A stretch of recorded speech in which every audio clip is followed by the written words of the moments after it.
पूरी दुनिया में 7 लाख से भी ज्यादा लोग हर साल सुसाइड कर लेते हैं और इसमें से 170,000 लोग तो सिर्फ हमारे देश के होते हैं। हर 10 में चौथा इंसान आज डिप्रेशन का शिकार है।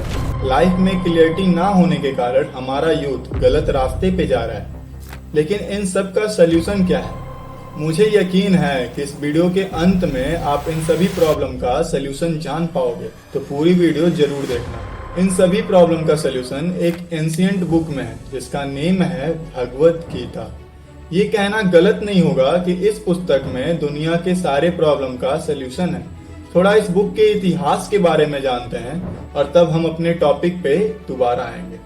भगवत गीता का उल्लेख आज से 4000 साल पूर्व कुरुक्षेत्र में हो रहे युद्ध महाभारत में भगवान श्री कृष्ण द्वारा किया गया था। जब अर्जुन अपने सारे उम्मीद खो बैठा था तो उसने भगवान श्री कृष्ण से सहायता मांगी और कुछ प्रश्न किए।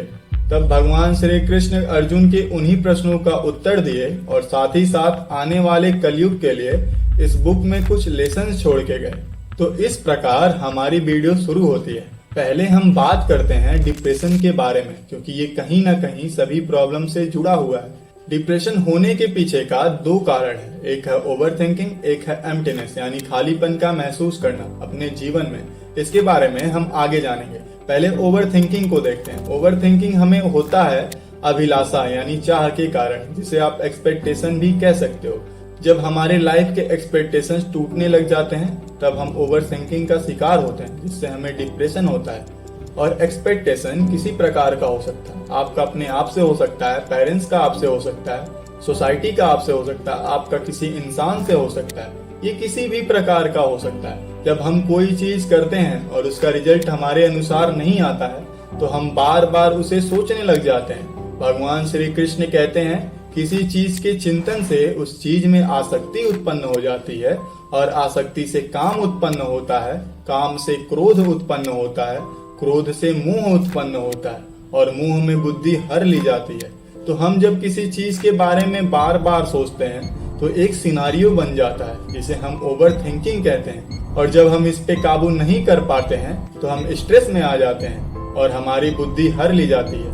और जो काम करने में हम समर्थ होते हैं उसे भी करने में हम अपने आप को असमर्थ पाते हैं। और ऐसा अर्जुन के साथ भी हुआ था। और तब भगवान श्री कृष्ण ने एक बहुत ही प्यारा श्लोक कहा था, कर्मण्येवाधिकारस्ते माँ फल हेतु कदानच माँ कर्म फल हेतुर्भु माते संदोष्ट कर्मणि। अर्थात हर व्यक्ति अपने कर्म यानी कर्तव्य का अधिकारी है, कर्म फल का अधिकारी वो नहीं है। सुनने में आसान है ना? अगर आप इसे समझ जाओ तो आपका लाइफ भी इतना ही आसान हो जाएगा। बिना उम्मीद के जीवन जीना इसे जीने का सबसे खूबसूरत तरीका है। लेकिन कैसे? कृष्ण कहते हैं कि हर व्यक्ति को अपने कर्म करने चाहिए और उससे होने वाले हानि और लाभ की चिंता नहीं करना चाहिए। इस प्रकार वो अपने कर्म में बिना आसक्ति के लगा रह सकता है। जैसे कि मेरा कर्म है वीडियो बनाना और उसमें अपना 100% देना। वीडियो पे कितने व्यूज आएंगे, इसे कितने लोग लाइक करेंगे, ये वीडियो कैसी जाएगी, अगर मैं ये सोचने लग जाऊं और ओवर थिंकिंग के एक सिनारियो को जनरेट कर लूं तो मैं शायद ये वीडियो ही नहीं बना पाऊंगा। तो इसी प्रकार आपको अपने कर्म बिना एक्सपेक्टेशन के करने चाहिए और इस तरीके से आप बिना स्ट्रेस में आए अपने काम में 100% दे पाओगे। लेकिन हम कुछ तब तो करें जब हमें पता हो कि हमें जीवन में करना क्या है। अगर आप अपने आसपास थोड़ा ध्यान से देखो तो आप पाओगे हमारे इस यूथ को पता ही नहीं है कि उसे अपने लाइफ में करना क्या है। उन्हें अपने लाइफ में कोई क्लियर पर्पस पता ही नहीं है। छोटे छोटे बच्चे स्मोकिंग कर रहे हैं, क्लबिंग कर रहे हैं। सोशल मीडिया से ओवर इन्फ्लुएंस होने के कारण इनके जीवन को भी सोशल मीडिया ही कंट्रोल कर रहा है। इनके थॉट प्रोसेस आज रील द्वारा कंट्रोल किए जाते हैं। तो आखिर हम अपने लाइफ के रियल पर्पस को फाइंड आउट कैसे करें? भगवत गीता में भगवान श्री कृष्ण कहते हैं कि जिस प्रकार प्रचंड वायु नाव को अपने दिशा में बहा ले जाती है उसी प्रकार हमारे मन भी है। हमारे मन में आने जाने वाले विचार समुद्र में आने जाने वाले वेगों के समान होते हैं।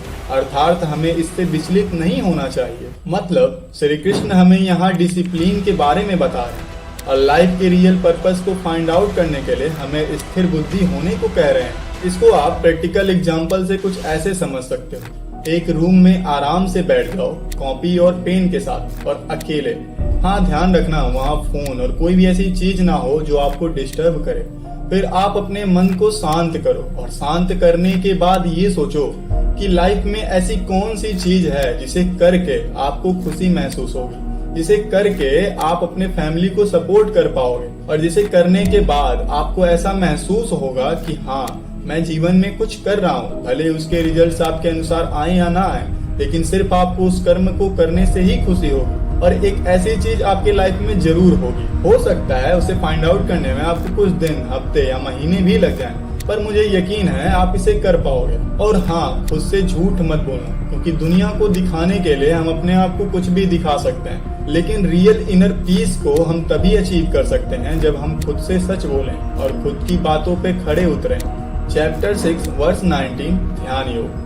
भगवान श्री कृष्ण ने एक दिए का एग्जाम्पल दिया है जो वायु से विचलित नहीं होता, जिसकी ज्योति स्थिर है और जो जलता ही रहता है। जिस व्यक्ति का मन स्थिर होता है और अपने मन में आने जाने वाले विचारों से वो विचलित नहीं होता है, अर्थात बिना आसक्ति के जो व्यक्ति अपने कर्तव्य को करता है वो अवश्य ही कामयाब हो जाता है। इसे आप इस तरह से समझो कि जब आप अपने लाइफ के रियल पर्पस को फाइंड आउट कर लो तो उसे करने में अपना 100% दो, लेकिन उसमें आसक्ति ना रखो। जब आप उसमें आसक्ति नहीं रखोगे तो आप बिना किसी दिक्कत के उसमें अपना 100% दे पाओगे और एक दिन आप कामयाब हो जाओगे।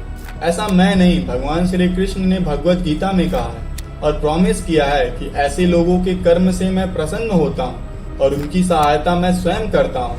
अगर इस वीडियो को कुछ शब्दों में बताऊं, कुछ लाइंस में बताऊं, तो वो कुछ ऐसा होगा।